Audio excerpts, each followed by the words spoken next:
I'm here today at the Sanford Fire Department with Chief Arnold and the first black captain of the Sanford Fire Department, my good friend Donald Quick, who I was from the 9th grade to the 12th grade in school at W.D. Wilkins School. How you doing, Donald? I'm doing fine, Terry, and you? I'm doing fine. The great Chief, he has a couple of questions we want to ask you. So, Captain, why don't you tell us, what made you decide to want to get into firefighting? Well, as a child, I used to see the fire department running our district, and it was just to see the lights and hear the sound of the trucks. It was so fascinating and just exciting. As a kid, it got my adrenaline flowing. The lights and the sirens got you. Yeah, and it made me just want to jump in, but at the same time, I had a respect and fear for fire at that time. So prior to going into the military, firefighting wasn't on your radar? No, not at all. Okay. Kind of got in after the military? After I got in the military, started out as a blue shirt, which was, I was on an aircraft carrier, CVA-34 USS Oriskany, and I started out as a blue shirt, and it was during wartime in the Vietnam era. And a blue shirt, what they would do while the planes are lined up in position to take off, a blue shirt had to make sure the wheels were chalked so the plane wouldn't roll or anything until they were taxied up to the catapult to be launched. And after doing that for about a few months, opening and crash and salvage came, and the chief of that particular unit asked me if I wanted to join the crash team, and I told him, yeah, I'll give it a try. And I went from a blue shirt to a red shirt, and that's where my firefighting career started. I started attending different firefighting schools. In the Navy? In the Navy. As a red shirt? As a red shirt, yes. And my rank was E4, I was a third class petty officer. What year was that? That was, I served from 1972 to 75. Okay. February 75. Okay. And as a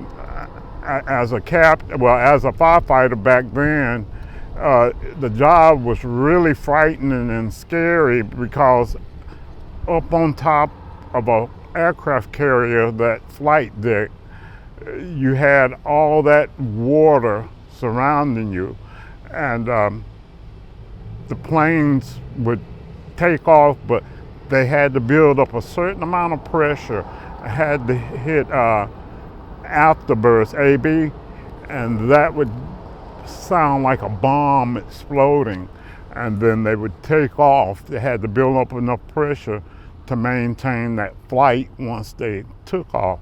And we were in the middle of the planes. There was one on each side, so if anything went wrong, we were there to first rescue the pilot and then extinguish any fires if there were any. Do you think that experience in the Navy as a firefighter helped you prepare for your job here in Sanford? It absolutely did. It helped me to cope with the fear of fire. I never lost respect for fire, but it helped me to cope with that fear. Donald, what was it like in the mid-70s when you returned home from the Navy in Sanford? Well, upon my return home, things were different. I had got so used to being in the western part of the United States, out in California, South Pacific 7th Fleet. When I got home, it was nothing like the West Coast.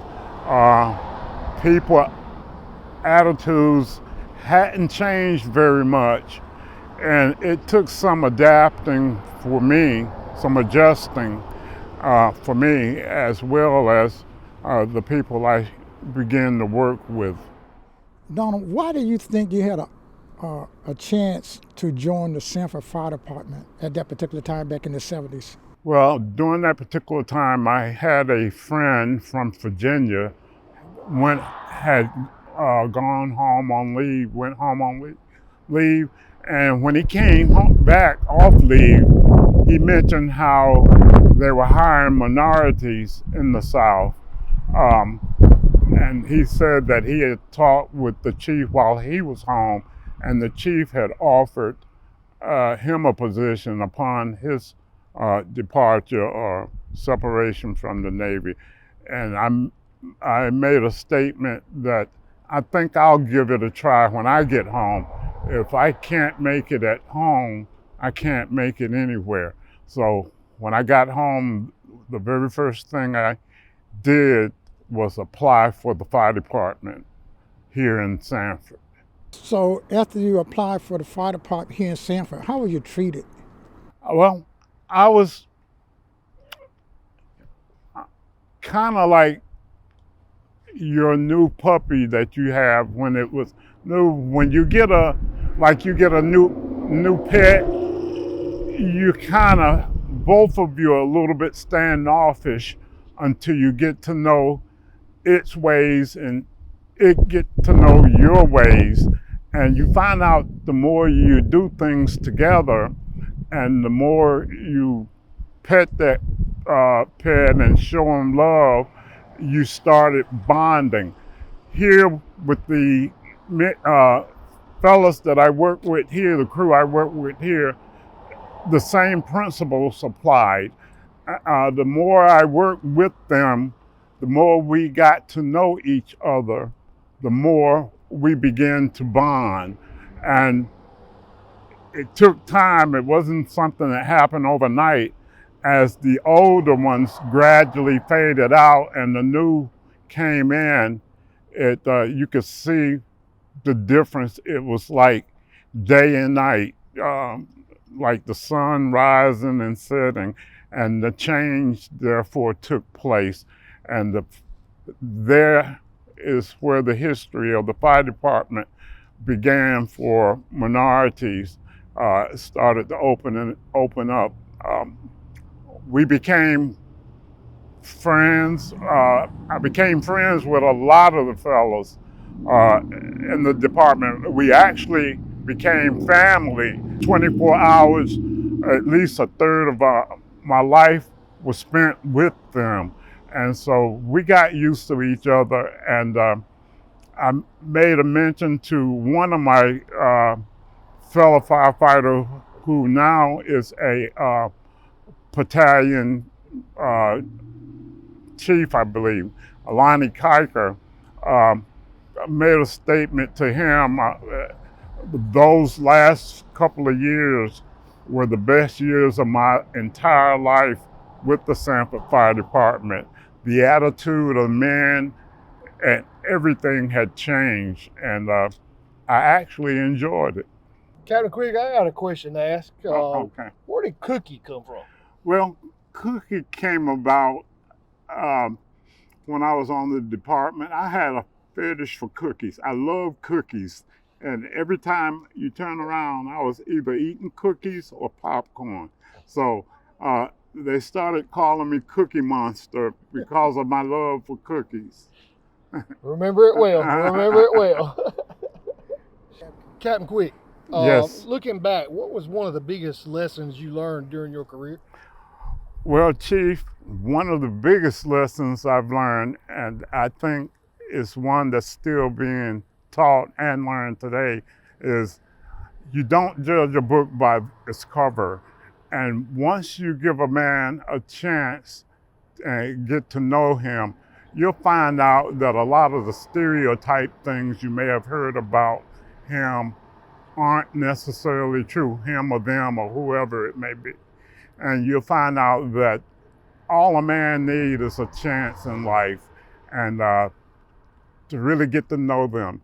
And that's what happened. The guys gave me that chance, and I reciprocated the kindness that they gave back, and it made it made it worthwhile. It made it an enjoyable place to work during that time, especially those years I mentioned earlier. Hey, Cookie. This is Engineer Keith Cotton. You were my first captain, and I always enjoyed it and always think about the great things you taught me when I came to this fire department. But I always remember them crazy diets you used to get on, and we'd always say, hey, we're gonna go get something to eat or something like that, or we got to run to the store and get a snack or something like that, and then you'd always holler, always get you a Snickers bar and get the king size. You're always on that diet. Captain Quick, thank you. You're quite Thank welcome. you for your service to the city, and thank you for being willing to talk about these things. We really appreciate it. Well, you're more than welcome, Chief Arnold. Only thing that I regret is that you weren't chief back during my time. Well, when we're I still was hiring here. you. Welcome to come back. Well, I don't think my mind is willing, but my body's not. So thank you for the We're offer happy to have anyway. you. Thank you. Thank you, sir.